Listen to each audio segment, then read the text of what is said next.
तुम पद रज मम तुम पीछे जो और हैं, श्रोता हैं रस खान, इनके सकल मनोरथ पूरे बहु श्री भगवान। राधे राधे गोविंद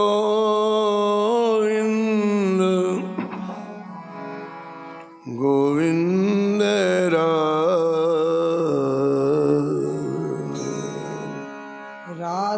राधे गोविंद गोविंद राधे राधे राधे गोविंद गोविंद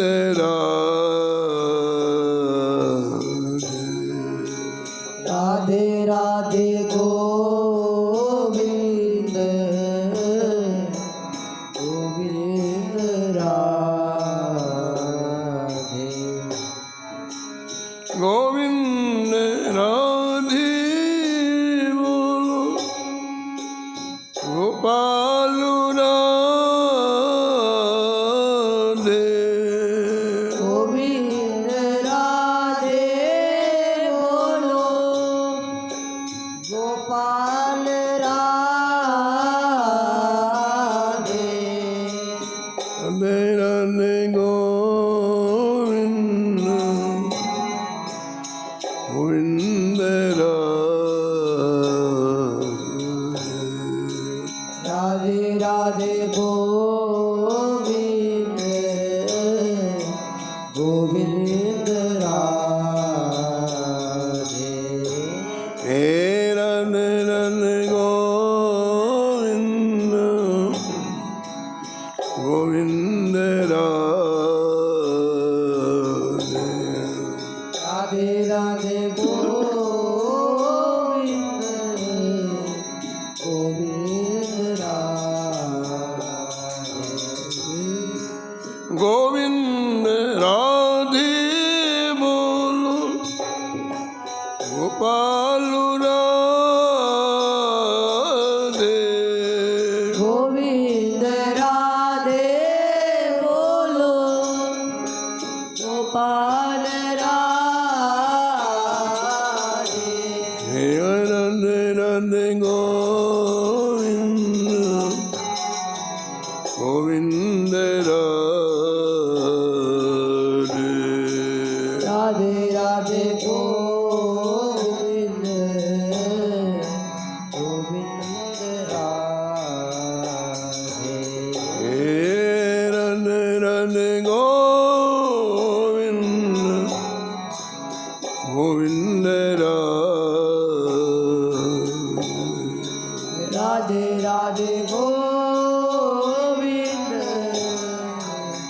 गोविंद राधे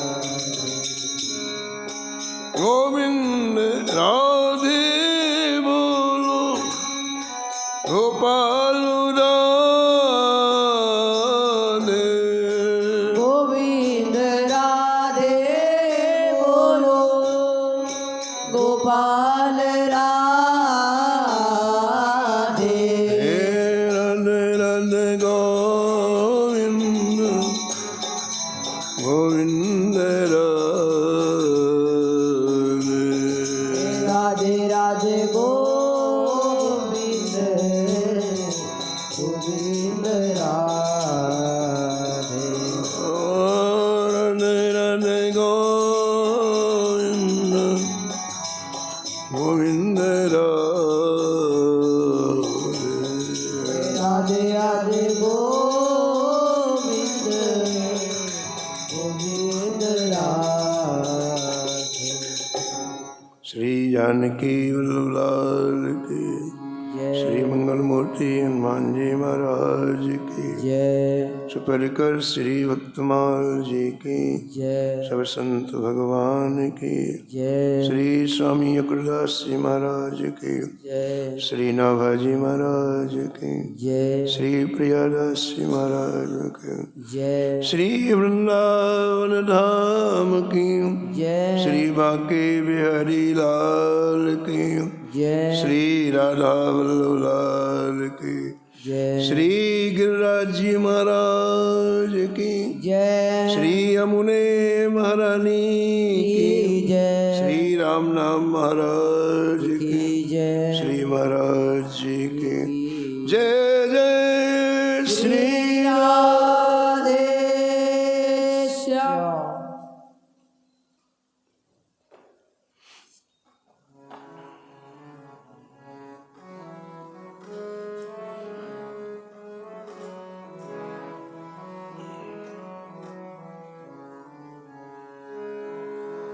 भक्त भक्ति भगवंत गुरु कलि कुटिल जीव निस्तार हित श्री वाल्मीक तुलसी भयो कलि कुटिल जीव निस्तार हित श्री वाल्मीक तुलसी भयो। त्रेता का निबंध करी सतकोटि रामायण त्रेता का निबंध करी सतकोटि रामायण। एक अक्षर उद्धरे ब्रह्म हत्यादि परायण एक अक्षर उदर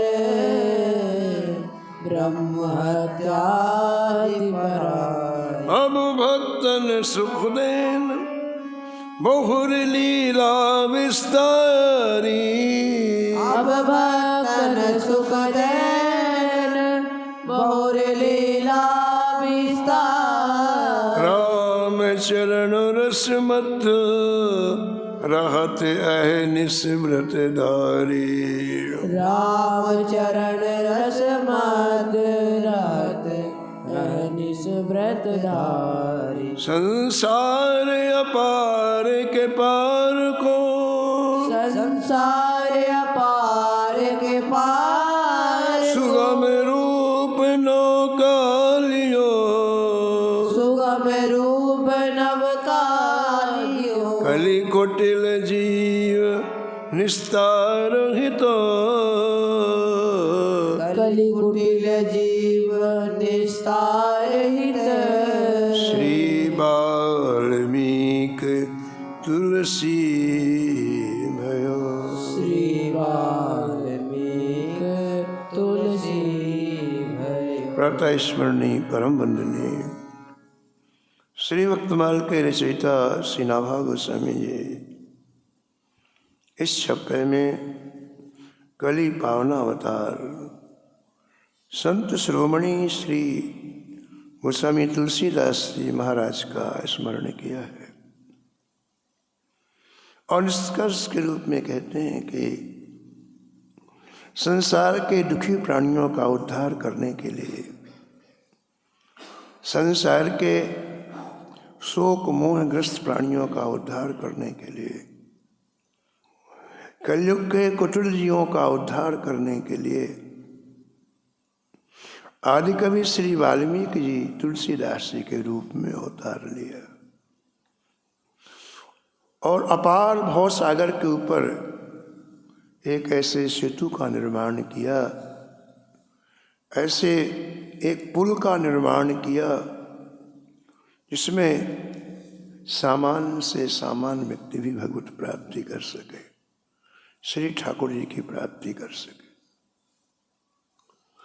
गोस्वामी जी अपने प्रयास में सफल हुए और हजारों लोग भगवान के भजन में लग गए।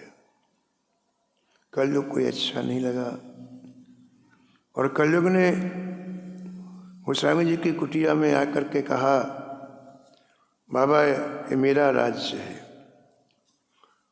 मेरे राज्य में ये सब नहीं चलने वाला है, इसलिए बंद करो, और नहीं बंद करोगे तो मैं बहुत कष्ट दूंगा।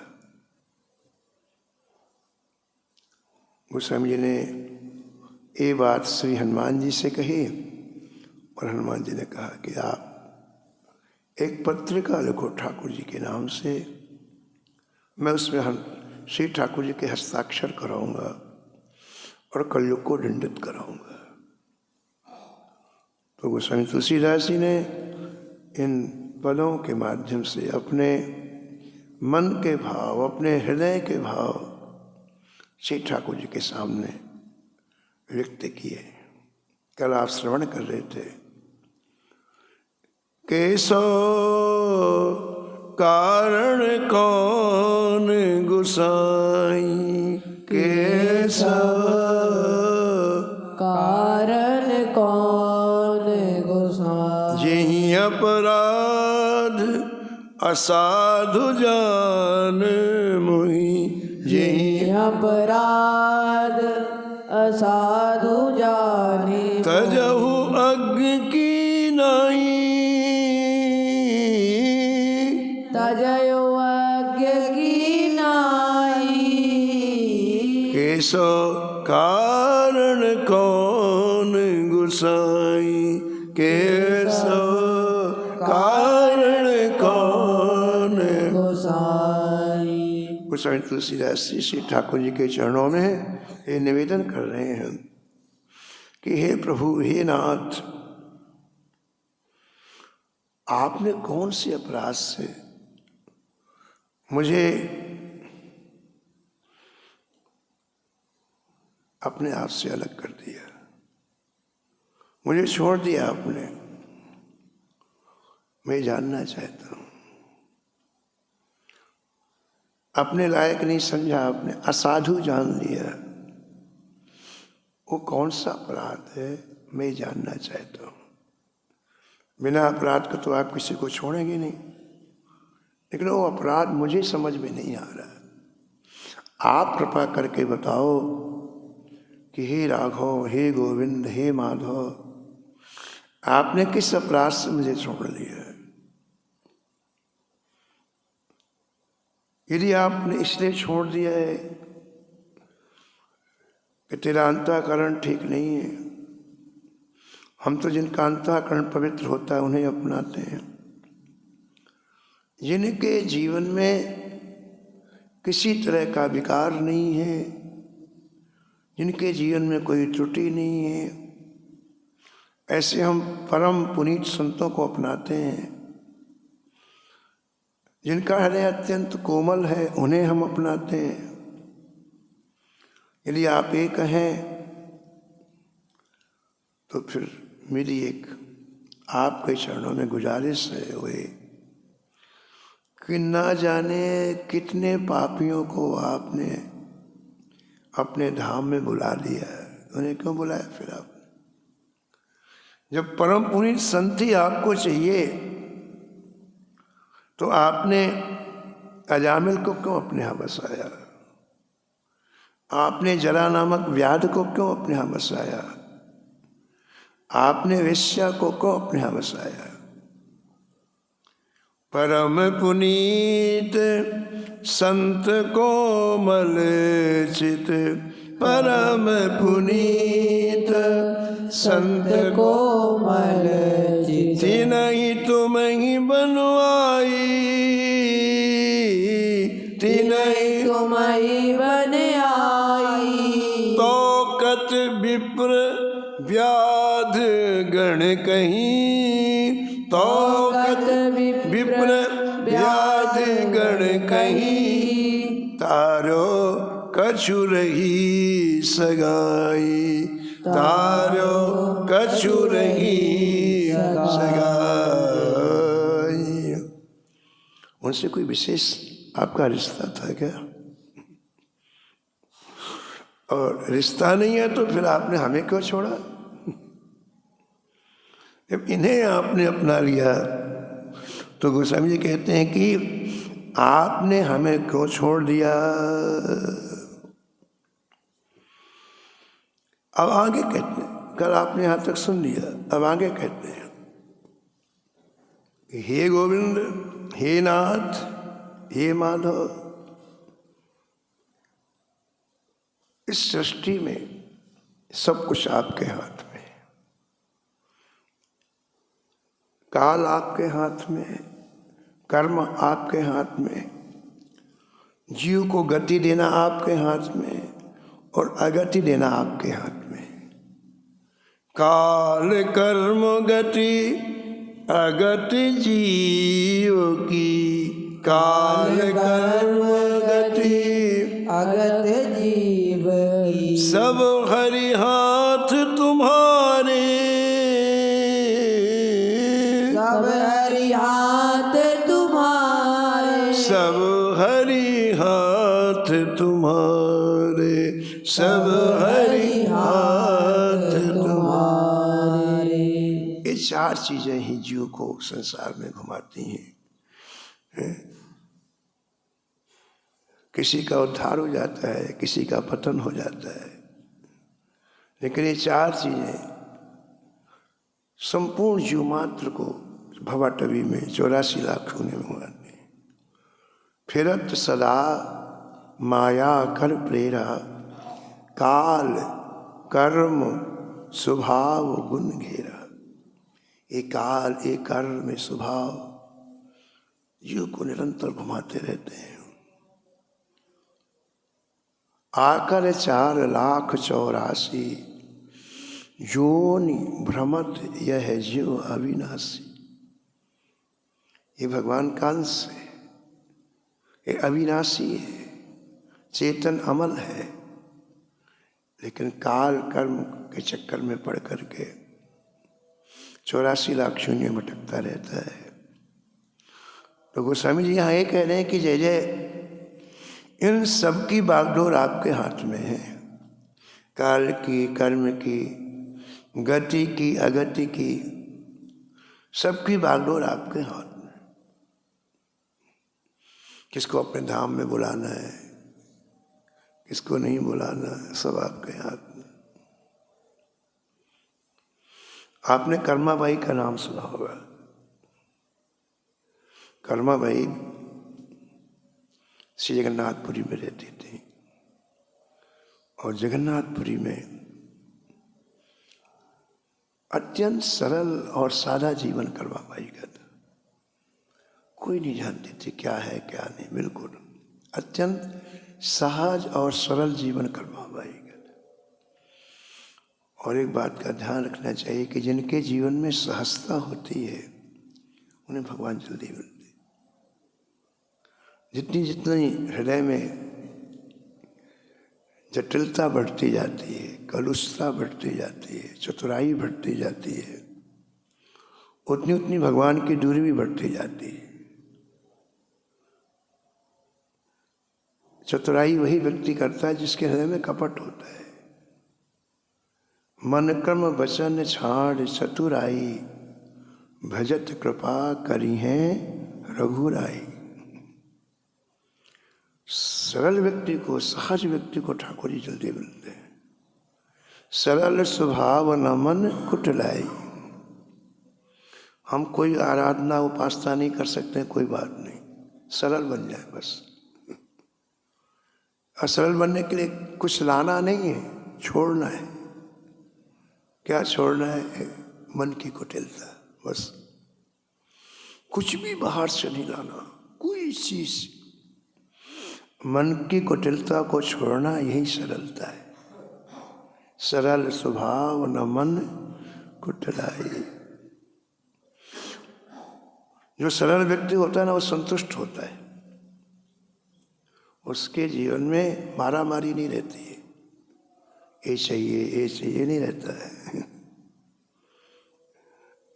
इसलिए जो भी उसे मिलता है उसे भी वो यही समझता है, मैं इसके लायक नहीं हूं। जो व्यक्ति अपने आप को होशियार समझता है, उसको कितना भी मिल जाए, अरे बहुत हमारे साथ अन्याय हुआ, अपने बहुत बुद्धिमान समझता है ना। और जो सरल व्यक्ति होता है उसको सूखी रोटी मिल जाए ना तो भगवान से कहता है, हे गोविंद, मैं तो रोटी के लायक ही नहीं था, आपने सूखी रोटी तो दे दी। मेरे में इतनी पात्रता नहीं थी कि एक रोटी भी मैं मुख में डाल सकूं, लेकिन आपकी कितनी बड़ी कृपा, आपने मुझे रोटी उपलब्ध करा दी। यानी जिस स्थिति में ठाकुर जी रखते हैं उसमें संतोष, बस ये आते ही चित्त की खटापट समाप्त। जब चित्त को ये चाहिए, ये चाहिए, ये चाहिए तो खटपट होगी। लेकिन जैसे बात हृदय में बैठ जाए कि श्री ठाकुर जी ने हमें जो परिस्थिति दी है, जो धन दिया है, जो शरीर दिया है, जो परिवार दिया है, वो केवल भजन के लिए दिया है। हमसे ज़्यादा भगवान जानते कि नहीं जानते बताओ आप। और हम जो इसके बाद बुद्धि लगाते हैं, यही चतुर कपट है, यही चतुराई। भगवान ने अपने हिसाब से हमको यहाँ भेज दिया, जिस परिवार में भेजा, जिस जैसा शरीर दिया, और केवल भजन करने के। पूज्य स्वामी अखंडानंद जी महाराज कहते थे कि ये मनुष्य शरीर हमें इसलिए मिला है कि इसके पूर्व जन्म में हमारी भजन की वासना थी। भजन की वासना नहीं होती तो गधे का शरीर मिल जाता, कुत्ते का मिल जाता, सुअर का मिल जाता, हाथी का मिल जाता। ये शरीर भजन नहीं कर सकते। हमारे हृदय में भजन की वासना थी तो ठाकुर जी ने मनुष्य शरीर लो, करो भजन। तो जिस परिस्थिति में हमको जन्म मिला है, हमको जैसा शरीर मिला है, भगवान ने सोच समझ करके दिया है, ठीक है ना। इसी से भजन होगा। इसलिए विवेकवान व्यक्ति किसी परिस्थिति को परिवर्तित नहीं करना चाहते, उसमें अपना समय नहीं लगाते, ऐसा हो जाए ऐसा नहीं। ठाकुर जी ने जैसा दिया है हम उसी में रहेंगे। सूरदास जी ने एक पद लिखा है, जैसे राखो तैसे रहूं। बरसाना में एक संत थे, सची नंदन दास जी महाराज, ऐसा कुछ नाम था उनका। तो बोलते ही नहीं थे, बस राधा राधा राधा राधा करते रहते थे। 111 वर्ष से भी ज़्यादा आयु उनकी हो गई।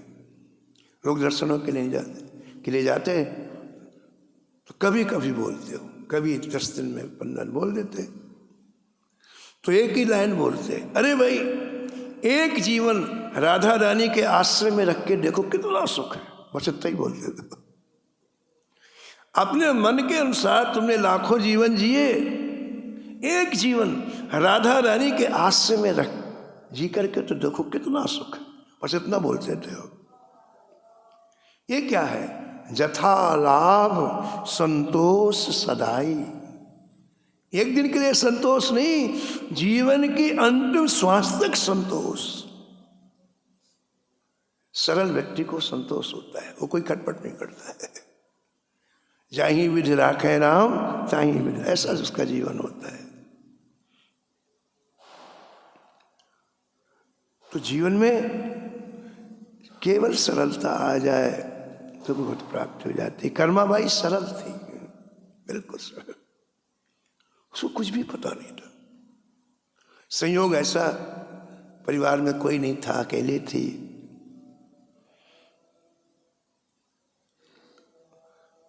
और कभी जगन्नाथ जी का दर्शन करने गई कि नहीं, ये कहीं नहीं लिखा है। अपने घर में ही रहती जगन्नाथपुरी।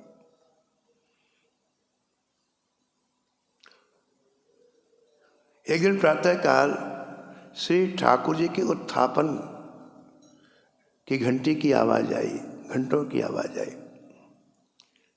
7-8 बजे प्रातः काल का उत्थापन होता है, तो घंटी की आवाज आई।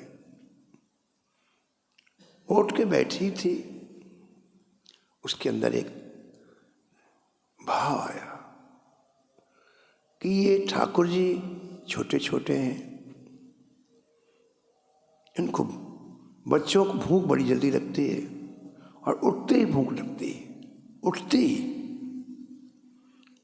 क्यों ना, ये पुजारी लोग इतनी देर से उठाते हैं, उठाएंगे तभी तो भोग लगाएंगे ठाकुर जी को। तो 3-4 घंटे तक कितना कष्ट होता होगा भूख में। ये मन में उसके भाव है। बच्चे जल्दी उठ जाते हैं। अब 3-4 बजे से वो भूखे बैठे, ये उठाते हैं 7-8 बजे, तो कितना कष्ट होता होगा।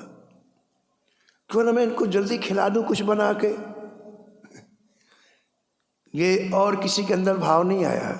इतने लोग रह रहे थे जगन्नाथपुरी में, संत महात्मा गृहस्थ भक्त, किसी के मन में भाव नहीं आया। ये भाव केवल कर्मा बाई के हृदय में आया कि प्रातःकाल से ठाकुर जी उठ जाते हैं। अब ये छोटे छोटे बच्चे हैं, बच्चों को भूख ज़्यादा लगती है तो उनको कष्ट होता होगा। तो मैं एक काम करूं, जल्दी से इनको कुछ बना दूं तो इनका कष्ट दूर हो जाए। तो आज का दिन तो चला गया और निश्चय के लिए कल से मैं बना करके इनको खिलाऊंगे। अब ये कहाँ सोच रही है कर्मा, अपने घर में, ठीक है, लेकिन वो भाव कहाँ पहुंच रहे हैं? श्री जगन्नाथ जी के चरणों में। आप मन से कुछ भी सोचो को ठाकुर जी के पास पहुंचता है, कुछ भी। प्रातःकाल 3 बजे उठ गई हो और उठ के विचार किया जल्दी क्या बन सकता है जिसमें समय ना लगे। तो जल्दी क्या बनता है बताओ आप? खिचड़ी। खिचड़ी एक ऐसी चीज है बड़ी जल्दी बनती है बिना प्रयास के। तो वो उठी, चूल्हा चिताया, चूल्हा जलाया, उसमें पानी गर्म करने के लिए रखा पात्र में, और हमारे चावल और दाल उसमें डाला और चला करके खिचड़ी तैयार। खिचड़ी तैयार हुई, उसने कहा ठंडी कर दूं। पात्र को निकाल के जैसे ही थाली में डाला, बड़े जोर की आवाज दरवाजे में हुई, खट। दरवाजा अपने आप खुल गया। क्या देखा कर्मा ने? दोनों भाई, मात्र 5 वर्ष की आयु, कन्हुआ और बडुआ, दोनों भाई जोर जोर से कह रहे हैं बहुत भूख लगी है, बहुत भूख लगी है, बहुत भूख लगी है, बहुत भूख लगी। आकर के कर्मा की गोद में बैठ गए। अभी वो खिचड़ी को ठंडा आ रही है, इनसे सहन नहीं हो रहा है। कहते हैं जल्दी कर्मा, जल्दी कर्मा, जल्दी कर्मा। इसका नाम कर्मा हो गया। जल्दी कर्मा, इतनी भूख लगाई बताओ। संतों का ऐसा मानना है कि भगवान को भूख भक्तों के समीप ही लगती है। भगवान तो आत्मा राम है, आप्त काम है, लेकिन भक्त के देखते ही भगवान को भूख लगाती है। भक्त के हाथ में ऐसा स्वाद है जिसका आस्वादन ठाकुर जी करने के लिए व्याकुल रहते हैं। सबरी के वीर सुदामा के चंदुल, सबरी के वीर सुदामा के तंदुल, रुचि रुचि भोग लगाए राम, रुचि रुचि भोग लगाए राम, रुचि रुचि भोग लगाए राम, रुचि रुचि भोग लगाए राम। कल्याण के आदि संपादक पूज्य भाई जी श्री हनुमान साध पोदार जी ने सुदामा जी के प्रसंग में एक अद्भुत बात कही। उन्होंने कहा कि जब सुदामा जी गए श्री द्वारका तो उनकी पत्नी के द्वारा जो पोटली थी चौड़ा की, वो बगल में दबाए हुए थे। और भगवान ने जब सुना कि सुदामा आया है तो भगवान राजमहल से दौड़ लगा दी। सुदामा जी राजमहल तक नहीं गए, उन्होंने लिखा है। सेवकों के द्वारा जब पता चला कि कोई एक अत्यंत गरीब ब्राह्मण रास्ते में कह रहा है कि द्वारकाधीश जी कहाँ रहते हैं, मैं उनका मित्र हूँ। तो ये बात सेवकों ने जब श्री कृष्ण से कही तो भगवान जैसे थे वैसे दौड़े। अब महल से भगवान दौड़े और इधर से सुदामा जी आ रहे हैं। तो जो राजमार्ग था बीच में, वहां मुलाकात हुई। राजमार्ग जिसमें हजारों लोग चलते हैं उसको राजमार्ग कहते हैं। और इतनी द्वारकापुरी तो लोग आ रहे हैं जा रहे हैं, उसको राजमार्ग कहते हैं। राजमार्ग मिले। अब भगवान प्रेम के मारे अपने बाहुओं में सुदामा जी को छाती से लगा लिया, और छाती से जैसे लगाया वैसे जो पोटली तो खसक गई नीचे, और जीर्ण शीर्ण कपड़े में बने थे तो फैल गए वो चूड़ा सब। उसके ऊपर लोग पैर रख के जा रहे हैं। अरे हजारों लोग चले, वहां किसी को थोड़ी क्या पड़ा है, कोई नीचे तो देखते ही नहीं। तो सबके पैर उस चौड़े में पड़ रहे हैं। ये भाई जी का भाव है। और जब श्री ठाकुर जी को पता चला कि मेरा मित्र ये चौड़ा मेरे लिए लाया है, तो भाई जी कहते हैं कि ठाकुर जी ने जीव से चाटे वो चौड़े। सबरी के बेर सुदामा के तंदुल, सबरी के मेरे सुदामा के तन, रुचि रुचि भोग लगाए राम, रुचि रुचि भोग लगाए राम। तो सबरी ने कर्मा ने जो खिचड़ी बनाई कितनी प्रिय लग रही ठाकुर। ठाकुर जी को सहन नहीं, जल्दी कर मां जल्दी कर, इतनी भूख लगाई। पूज महाराज श्रीमथुरा राज जी महाराज कहते थे कि जब सुना कर्मा ने कितनी भूख लगी है और दोनों गोदी में बैठ गए, तो दोनों हाथों से खिचड़ी लिया। अब दोनों की भूख लगी, जब तक एक को खिलाऊंगे दूसरे को कष्ट होगा, तो दोनों हाथों से खिचड़ी लिया और यूं खिलाए, दोनों एक साथ यूं थाली से ले और दोनों के मुख में एक साथ डाले। खिचड़ी खा के श्री जगन्नाथ जी बिल्कुल मस्त चले गए। और वहां जा करके फिर पुजारियों ने उत्थापन किया अपना को, लेकिन ठाकुर जी मस्त। रोज का नियम बन गया। रोज 4 बजे श्री जगन्नाथ जी कर्मा के यहाँ जाने लग गए और सुबह बैठ करके खिचड़ी पाते उसकी गोद में। नाभाजी ने एक पंक्ति लिखी है कर्मा जी के लिए, 56 भोग के पहले, 56 भोग के पहले, खींच कर्मा की भावे, खींच कर्मा की भावे। 56 भोग के पहले कर्मा की खिचड़ी अच्छी लगती है ठाकुर जी। 56 भोग से भी श्रेष्ठ कर्मा की खिचड़ी है। ऐसा दिव्य भाव कर्मा। तो हम सुनाना चाहते हैं, देखो जो इसमें लिखा ना, काल कर्म गति अगति हे नाथ तुम्हारे हाथ में है। इसलिए कथा आप सुन रहे हैं कि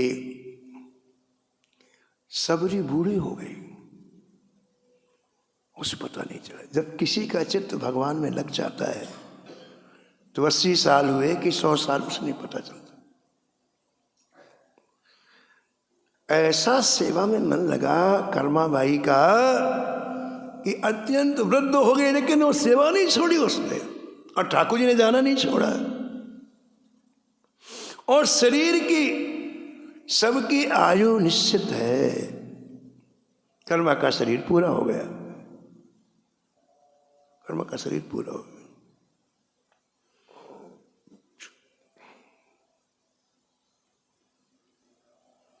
प्रातःकाल पुजारियों ने जब श्री जगन्नाथ जी के पट को खोला उत्थापन के लिए, तो पुजारी घबरा गए। कर्मा की मृत्यु में ठाकुर जी इतना रोए, आंखें सूज गए ठाकुर। ऐसा विकट चेहरा कभी पुजारियों ने देखा नहीं महाराज। घबरा के बाहर आ गए, सीधे पुरी नरेश के पास पहुंचे, क्योंकि मंदिर की सारी व्यवस्था जो जगन्नाथपुरी के राजा थे उनके द्वारा संचालित होती थी।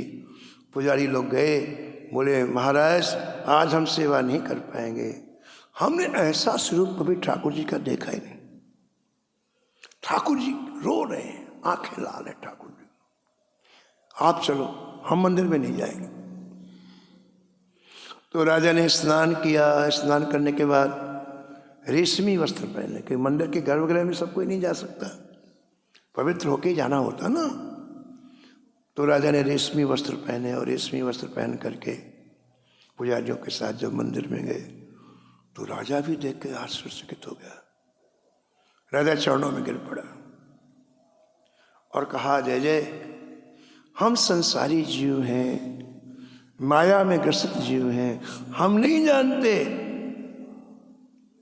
कि आपकी कौन सी लीला कब होती है। ब्रह्मा नहीं जानते तो हम लोग क्या जाने। लेकिन यदि उचित हो तो हम जानना चाहते हैं, आज आपको इतना कष्ट क्यों है, आज आपको इतना दुख है। ऐसा राजा विनम्रतापूर्वक बोला। राजा रघुराज सिंह जी ने लिखा है कि भगवान को बोलना नहीं था, जब व्यक्ति को कष्ट होता है तो बोला नहीं जाता, लेकिन बड़े कष्ट से दो शब्द बोले, राजन हमारी माँ चली गई। कर्मा को अपना माँ बना लिया ना ठाकुर जी ने।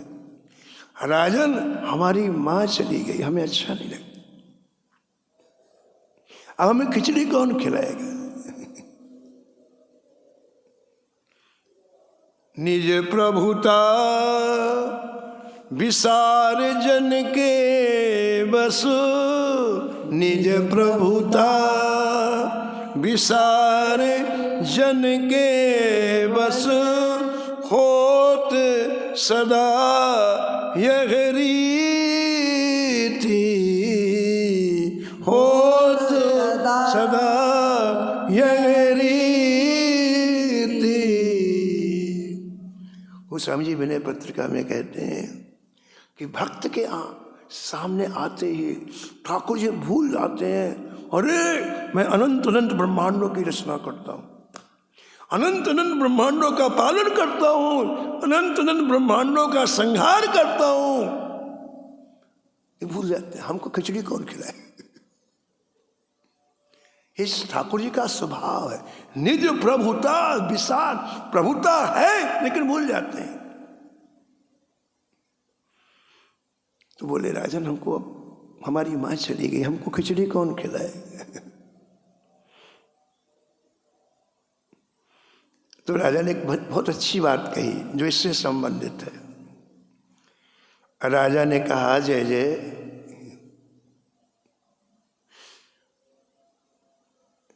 जब आपको कर्मा से इतना प्रेम था तो उसे क्यों जाने दिया।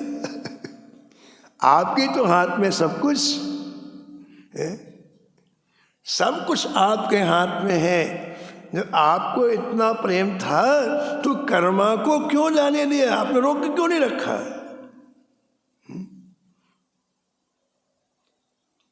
सब हरि हाथ तुम्हारे, गोस्वामी जी कहते हैं, जीव की प्रत्येक क्रिया आपके हाथ में, सब हरि हाथ तुम्हारे, आपने उसे क्यों जाने दिया। तब भगवान बोले, बड़ी अच्छी बात, और अच्छी बात। भगवान बोले, राजन मैं अपने जनों को बहुत दिन तक संसार में नहीं रखता हूं, क्योंकि ये संसार दुखालय है। जैसे औषधालय होता है ना, तो वहाँ औषधियाँ मिलती हैं, ऐसे गीता में संसार का नाम दुखालय लिखा है। दुख के सिवाय कुछ है ही नहीं, दुख ही मिल रहा है। फिर आप कहेंगे नहीं हमको तो बड़ा सुख मिलता है। अरे सुख ना मिले तो आदमी जिए क्यों, मर जाए। एक महात्मा सुनाते थे कि एक व्यक्ति किसी जोशी के पास गया और कहा, महाराज मेरा हस्तरेखा देख के बताओ आपके अभी दुख कितने दिन तक मुझे झेलने पड़ेंगे। तो बड़े चतुर थे जोशी, उन्होंने देखा, बोले देखो भैया 10 साल तक तुम्हें दुख भोगना पड़ेगा, फिर सुख ही सुख है तुम्हारा जीवन। बड़ा खुश हुआ। जब वहाँ से चला तो बोले एक जोशी को और दिखाऊं। फिर दूसरे जोशी के पास गया, बोले महाराज मेरी हस्तरेखा देख के बताओ मुझे दुख कब तक भोगना पड़ेगा। उन्होंने कहा भैया तुम्हारे जीवन में सुख है ही नहीं, तुम्हें तो पूरे जीवन दुख। अब उसको बड़ा गुस्सा है। पहले जोशी के पास आए, बोले कैसे बताया तुमने? दूसरे जोशी ने ये बताया कि तुम्हारे जीवन में सुख नहीं है, तुम कहते हो 10 वर्ष के बाद तुम्हें सुख हो जाएगा। अरे बोले भैया मेरी बात तो समझो, जब तुम 10 वर्ष तक दुख के जंजाल में पड़े रहोगे तो फिर तुम उस दुख को ही सुख मानने लग जाओगे। व्यक्ति जैसे जीवन में उसी दुख को सुख मानने लग जाओगे फिर तुम। इन्हें मैंने कहा कि फिर सुख ही सुख है।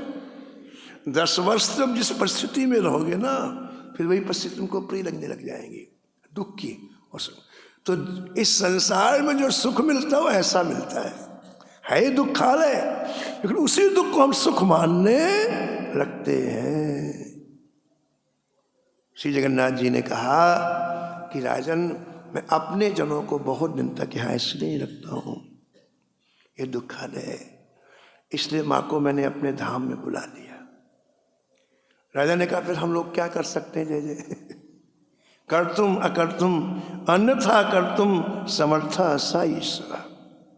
आप सब कुछ करने में समर्थ, तो आपका नाम भगवान है। जो सब कुछ करने में सामर्थ वही तो भगवान है। तो हम लोग क्या कर सकते हैं? जय जय। राजा ने कहा राजन, कहा जय जय हम इतना ही कर सकते हैं कि 4 बजे रोज खिचड़ी बना करके आपके पास भोग लगवा दें। लेकिन कर्मा का प्रेम कहाँ से पाएंगे? खिचड़ी तो बन जाएगी, लेकिन कर्मा के हृदय का प्रेम कहाँ मिलेगा?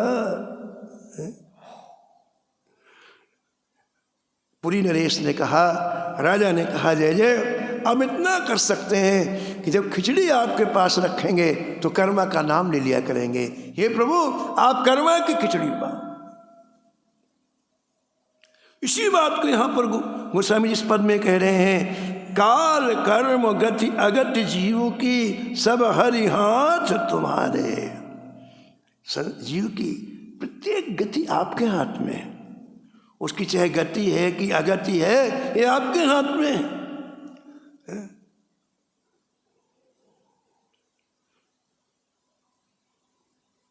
सोई कछु करहु हरहु ममता मम फिरहु न तुम ही विसारे।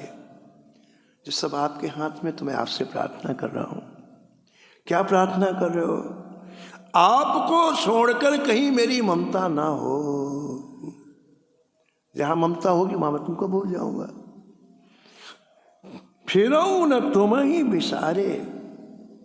आप ऐसा कुछ करो कि मेरी कहीं ममता ना हो। एक बहुत बड़ी नाम जापक हुए महाराष्ट्र में, गोंद वलेकर जी। उन्होंने एक जगह लिखा कि हे नाथ, चित्त में जहां आकर्षण हो ऐसी चीज को आप दिखाओ ही मत, चित्त चिपक जाएगा वहां। आप हम नहीं रुक सकते। चित्त में जो आकर्षण की चित्त वहां चिपकेगा। आप ऐसा अनुग्रह कृपा कि वो चीज आंख के सामने आई ही नहीं, जिसमें हम आपको कभी ना भूलें, आपका स्मरण बना रहे। यही गोस्वामी जी प्रार्थना कर रहे हैं कि हे नाथ, यदि आपकी विस्मृति हो गई तो सब कुछ चला गया, फिर रहा क्या?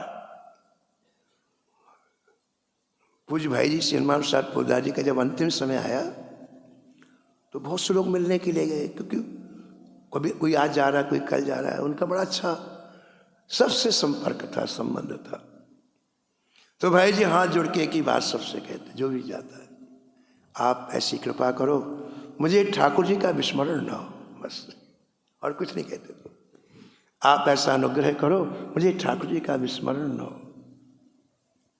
यदि ठाकुर जी भूल गए तो क्या रह गया? कुंती जी कहती हैं, केशव मैंने दोनों जीवन देखे, एक संपत्ति का जीवन भी देखा, एक विपत्ति का जीवन भी देखा, लेकिन दोनों जीवन में मुझे विपत्ति का जीवन बहुत अच्छा लगा। अरे विपत्ति, विपत्ति तो कोई चीज अच्छी है, दुखी दुख उसमें। तो कुंती जी ने कहा, जय जय, विपत्ति में आप सामने होते हो, संपत्ति में संसार सामने होता है। सुख की आशा, सुख के भोग आपको भुला देते हैं, फिर आप याद नहीं रहते। जितने संपत्तिवान है आप देख के आओ, किसी को भगवान की याद नहीं रहती, किसी को। अगर दुख ना आए तो कोई बिहारी जी ना आए। ये भीड़ बिहारी जी की प्रेम की नहीं है, दुख की है। कुंती जी कहती हैं, इसलिए केशव मुझे वरदान दो, मेरे जीवन में विपत्तियों के पहाड़ रोज पड़े।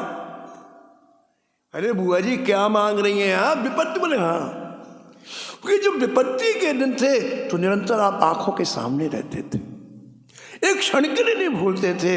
और जब से जीवन में सुख आए, ये संपत्ति आई, ऐश्वर्य आया, ये राजपाट आया, केशव अब आप आंखों के सामने नहीं रहते हैं।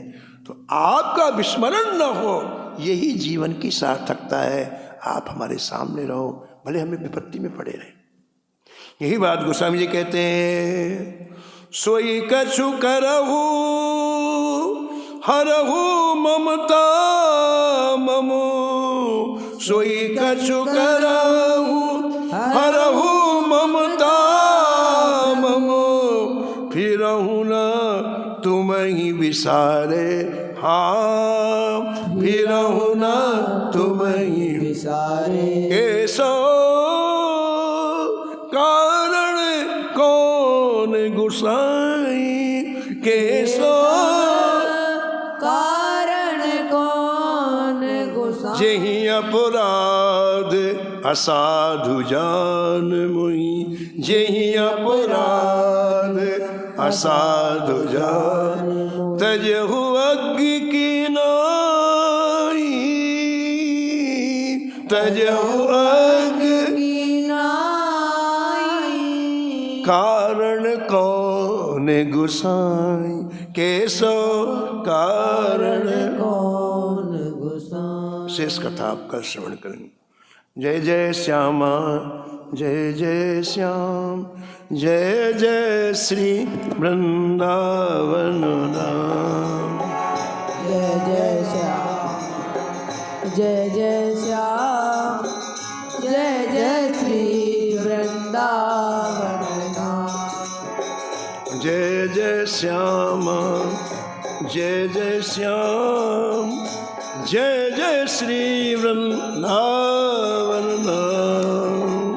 जय जय श्यामा, जय जय श्याम, जय जय श्री वृंदावन धाम। नमो नमो श्री भक्त सुमान, नमो नमो श्री भक्त सुमान, जाके सुन तुम महात्म नासत, जाके सुनत महाकम नासक, और झलकत राधा नंदलाल, झलकत राधा नंदलाल। आओ गद गद स्वर पुल की तो अंग अंगनी, गद स्वर पुल कित अंगने, लोचन बरसत असुवन जाल,